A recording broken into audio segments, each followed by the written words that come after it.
Muito bem-vindos à segunda parte do Que Fica do Que Passa. Muito bem-vindo Paulo Moraes, ex-vice-presidente da Câmara do Porto e vice-presidente da Organização Não Governamental Transparência e Integridade, que disse à agência Lusa há muito pouco tempo, no dia 19 de junho, que o Parlamento tem sido o centro da corrupção em Portugal. Ora, nós não estamos habituados a este tipo de frontalidade e a estas declarações nada meigas, nomeadamente para quem vem da vida política. O que é que o leva a ter esta certeza tão forte que lhe permite fazer uma afirmação tão contundente? Muito obrigado pelo convite. A afirmação é contundente, mas mais grave é a realidade. O facto é que o Parlamento, neste momento, é uma grande central de negócios, não passa disso. Dir-me-á, mas dos 230 deputados que lá estão todos a fazer negócios? Obviamente que não. Mas aqueles que têm mais peso, que têm mais domínio sobre a atividade económica enquanto políticos, estão a fazer negócios. Nós vamos às comissões parlamentares mais relevantes, as que têm a ver com as questões da defesa, com o acompanhamento do programa de assistência financeira, com as parcerias público-privadas, e o nível de promiscuidade, aliás, já nem é promiscuidade, já é identidade, porque as pessoas das empresas e os parlamentares são exatamente os mesmos.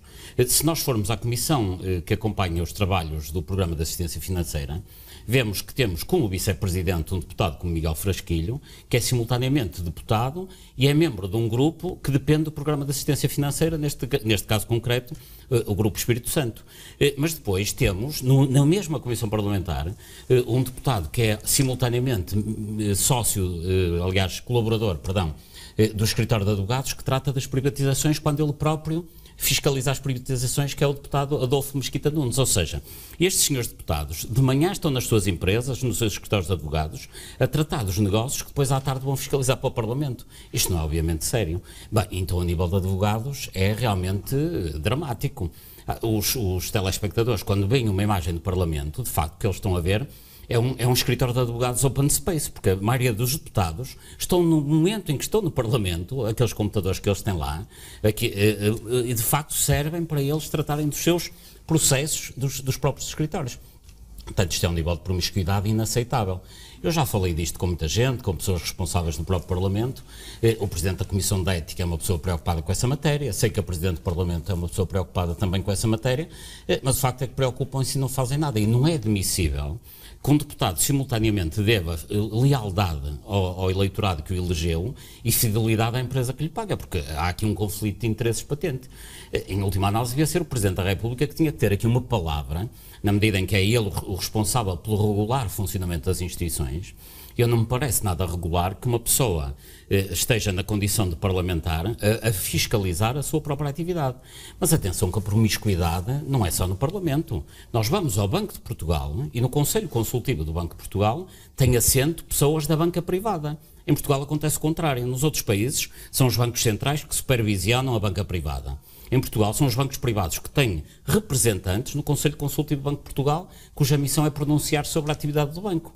É inexplicável. Nós temos uma pessoa como Almerindo Marques, que está ligado ao Grupo BES e simultaneamente está no Conselho Consultivo do Banco de Portugal. Já para não falar do próprio António de Sousa, que durante muito tempo era a figura máxima que representava os bancos privados e também tinha assento no Conselho Consultivo do Banco de Portugal. Isto é inconcebível. Isto, na Suécia, metade destas pessoas estariam presas só pelo facto do conflito de interesse em que se encontram. Em Portugal, há uma certa complacência da classe política relativamente a esta matéria, porque o problema é, obviamente, que dos 230 deputados, há uma parte significativa que nem sabem o que é que anda lá a fazer, portanto esses não contam, mas dos restantes, não são todos, obviamente, coniventes com esta situação, ou grandemente colaboracionistas, mas através do seu silêncio estão a sancionar esta situação. Qualquer deputado tem obrigação não só de não pactuar com isto, mas de combater este tipo de situações que, obviamente, depois criam uma promiscuidade absoluta. Não é por acaso que dos cerca de 80 mil milhões de euros que o Estado português gasta por ano, 5, 6 mil milhões vão justamente para os grupos que têm capacidade de influenciar o Estado. Não há outro país que tenha dívidas da dimensão da nossa, que pague taxas de juro como nós pagamos, nós, Estado, à banca. Porquê? Porque há um predomínio da banca sobre a vida política. Nem há as parcerias público-privadas. Olha, veja, na comissão parlamentar que acompanha as parcerias público-privadas, há deputados que têm ligações ao setor imobiliário, portanto são parceiros de setor dos principais atores que são justamente os detentores e os concessionários das PPPs. Isto é inconcebível. Porquê é que isso acontece, na sua opinião? Tem dedicado muito tempo a pensar sobre este assunto. É a lei portuguesa que permite esta promiscuidade de que fala, ou a lei é boa, mas não é cumprida? Não, a lei é má, a legislação nestas matérias, no geral, padece de 3 defeitos, que é, tem muitas regras para ninguém perceber nada, tem muitas exceções justamente para proteger os amigos e, pior que tudo, nas áreas com maior dimensão económica, na atividade económica, a legislação confere um enorme poder discricionário a quem aplica a lei. E o poder discricionário é, obviamente, fonte de toda a corrupção. Tem falado também de uns alçapões que os grandes escritórios que produzem essas legislações deixam uns alçapões que depois, mais tarde, nas suas palavras, vendem... Os grandes escritórios de advogados conseguem em Portugal algo que só se consegue em África e em Portugal. Que é o seguinte: fazem a legislação de maior relevância económica, produzem-na e ganham dinheiro com isso. Depois passam a vida a dar pareceres para explicar a legislação que eles próprios fizeram mal. Bastará ver que o Código da Contratação Pública, foi feito por um escritório do Dr. Cérvulo Correia.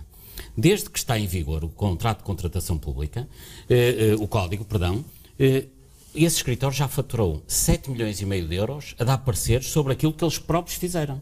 Mas isto ainda é o menos grave. O mais grave é que depois, conhecedores destas falhas, esses escritórios vão aos privados vender os alçapões que eles próprios introduziram na lei e permitem que depois os privados consigam tudo fazer. Aliás, isto até é uma incongruência até constitucional, porque quando um escritório de advogados produz legislação, ao intervir no processo legislativo, jamais poderia intervir no processo judicial, porque está a violar o princípio da separação dos poderes executivo, legislativo e judicial. E em Portugal permite-se, inconstitucionalmente, que escritórios de advogados intervenham simultaneamente no processo legislativo e depois vão à barra dos tribunais dirimir e litigar em função das leis que eles próprios fizeram.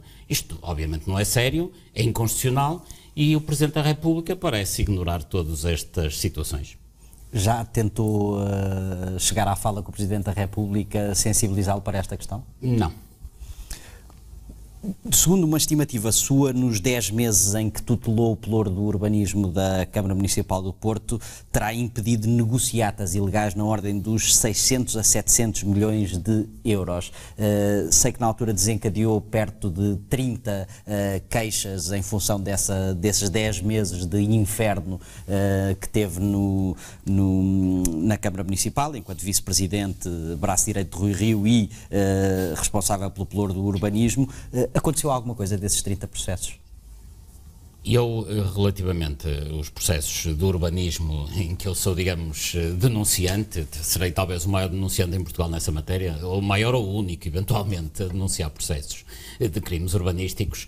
Nem todos têm a ver com a cidade do Porto e com a Câmara do Porto, mas nos que têm a ver com a Câmara do Porto, nomeadamente o processo no tempo em que eu tive a tutela do urbanismo, que foi cerca de um ano, de facto, o que acontecia é que havia uma tentativa de pressão ilegítima, obviamente, no sentido de que o vereador que tutelava o urbanismo, neste caso eu, aprovasse projetos que não cumpriam as regras. Mas isso é, infelizmente, uma prática comum em Portugal.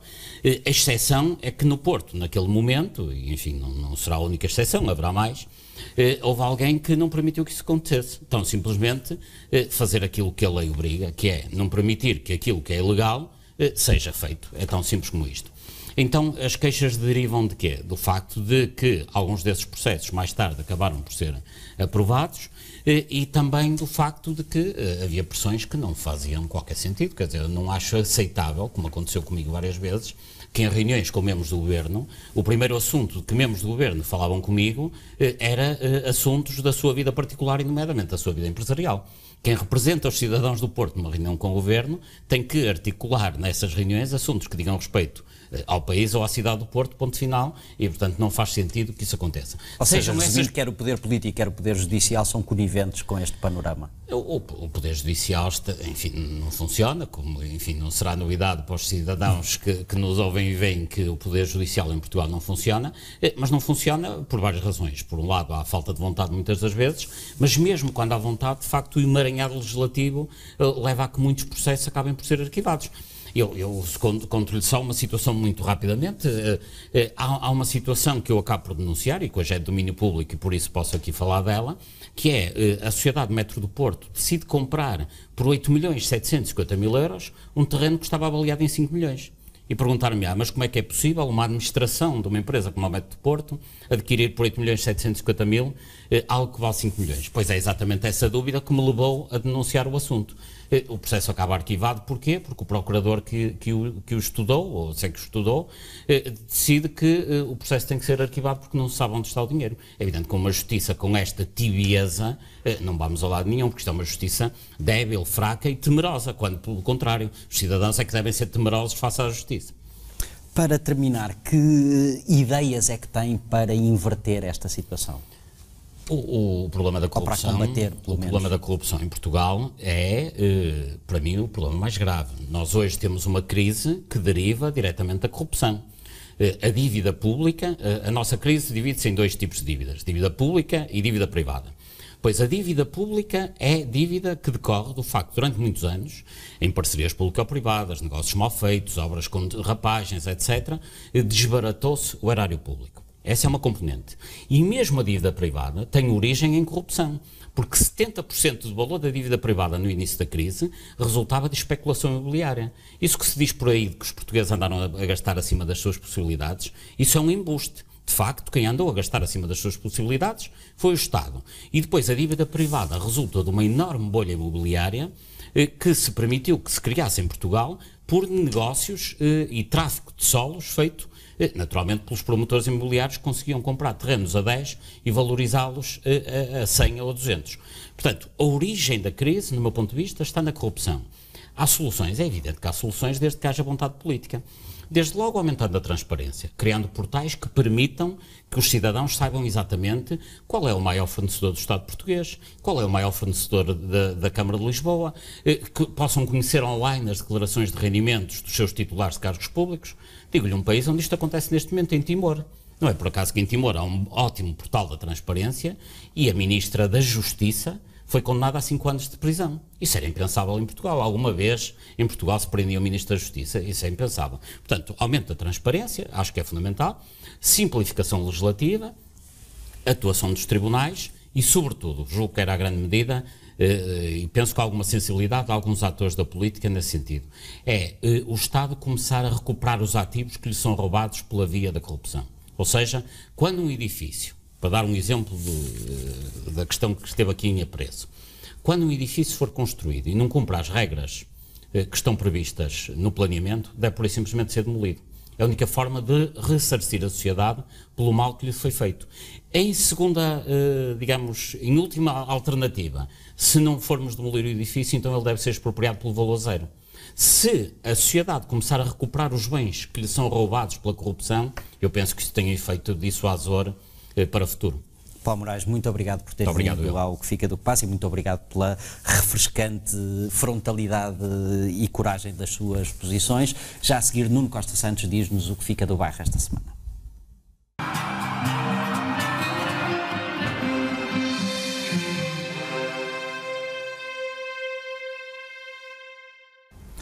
Muito bem-vindo, Nuno Costa Santos. O que é que fica do bairro esta semana? Fica naturalmente o rescaldo da nossa derrota, e o bairro viveu, como todos os portugueses, não é? Aliás, isto uniu francamente os portugueses, não é?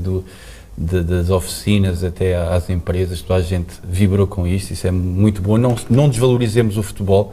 O futebol, como já falámos, e o Javier Marias é que nos lembrou isso, é o regresso semanal à infância. Foram 15 dias de infância. Foi o Javier Marias, eu disse no início do programa que tinha sido o Valdano. Pois acho que foi o Javier Marias, mas podia também fica feita a retificação a tempo. o bairro, pronto, teve aquela reação a quente, não é? Nós somos muito latinos, não tivemos ganas, porque é que não foi o Ronaldo a marcar o penalti, porque é que o Bruno Alves lançou aquele míssil e não marcou à paneira, não à Panenca, mas à paneira, não é? O bairro tem sempre Postiga. Exatamente, exatamente, tem essas referências mais nacionais, portanto houve aquelas 24 horas de luto, mas passadas 24 horas a Dona Júlia teve uma ideia, que foi ir buscar aquele cachecol que já tinha arrumado e saiu à rua com o cachecol. O Zé Tó viu a Dona Júlia, também foi buscar o seu cachecol, o Sr. Marquinhos da farmácia também foi buscar o seu cachecol e eu próprio tive que ir comprar o cachecol. E vou passar a usar o cachecol nestes dias, porque agora acho que ainda é mais preciso, não é? Com orgulho e galhardia. Claro, não só como gratidão ao que nós fizemos, mas como, digamos, empenhamento em relação aos dias que vêm aí. Porque estivemos, de facto, melhor do que estávamos à espera. Estivemos. Acho que esta seleção até foi mais perigosa do que aquela seleção dos Figos, dos Costas, sem demérito, mais incisiva, quer dizer, criava mais oportunidades de golo mais facilmente. Não tanto neste último jogo, mas este cachecol também é para a vida, todos os dias, não é? Para estas conquistas diárias que temos que fazer ainda. Ou seja... Curiosamente, com o país tão de gatas, nunca tínhamos sido tão equipa. Exatamente. E no fundo, esta ideia da Dona Júlia, que depois criou uma comunidade de bons imitadores, não é? Tem a ver com esta ideia de que vamos manter esse lado de equipa para a luta todos os dias, porque de facto é um pouco um defeito que às vezes o país tem, que é o empenhamento é só circunstancial e depois parece que não há nenhum desígnio, não é?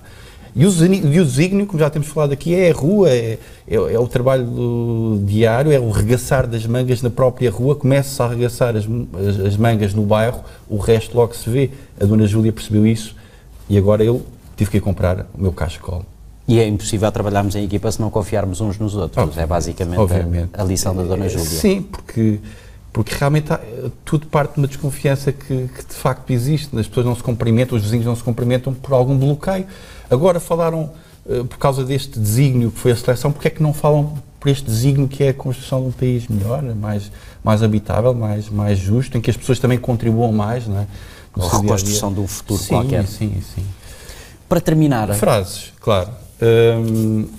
Uma frase tem a ver com um novo telemóvel que eu comprei, que também tive que, apesar de habitar o bairro, também quero ser um bocadinho moderno, não é?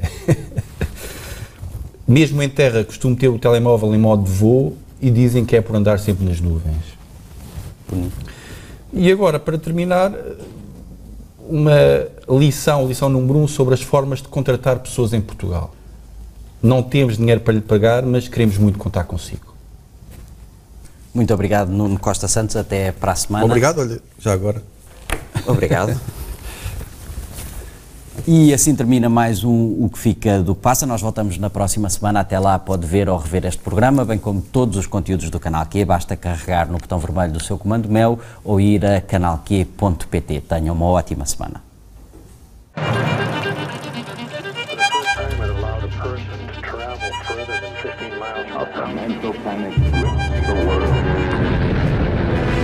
President Kennedy is dead.